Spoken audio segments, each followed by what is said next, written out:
What's up guys, it's Coaster Critics and Creations here, and today I'm going to be doing an in-depth review on Storm Chaser at Kentucky Kingdom. Storm Chaser is an RMC steel coaster located in the back of Kentucky Kingdom, which if I had to be completely honest, that part of the park is kinda ugly. But anyway, Storm Chaser has two trains sitting 24 passengers per train. The dispatches on this ride were pretty slow when I went. Each train spent around 2 to 3 minutes in the station between dispatches. Storm Chaser stands at a height of 100 feet tall, hits a speed of 52 miles an hour, and has a track length of 2,744 feet and costed $10 million.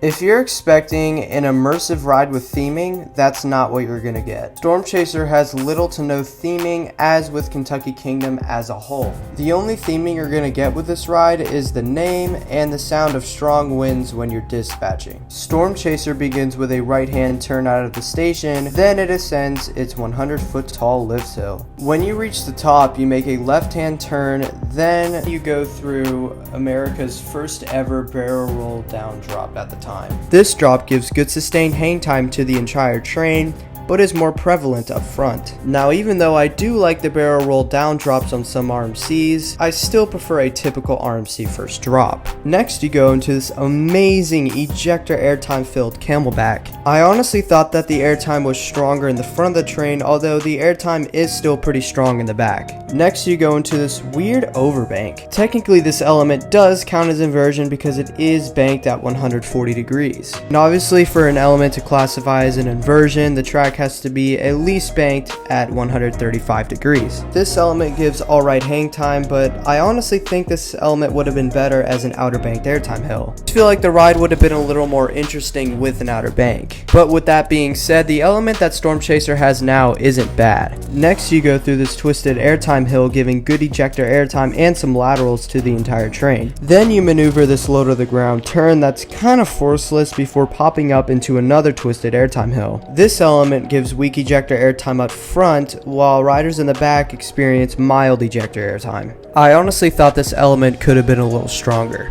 Next, you go into a smaller overbank turn which does absolutely nothing before popping up into another amazing Camelback. This element gives strong ejector airtime no matter where you sit. Next, you go into the corked roll, and this is essentially just a 0G roll and a corkscrew combined. This element gives good sustained hang time for the entire train to enjoy. Then you go into the most disappointing element on the ride in my opinion, the trick track double up.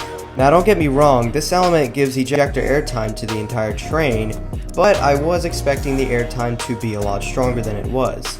This element is still great, but just not as great as I thought it would be. Next, you go into the double down, giving good ejector airtime to riders up front, while riders in the back get a little bit better ejector airtime. Then you go into the helix, and this is another dud element on the ride. It does absolutely nothing.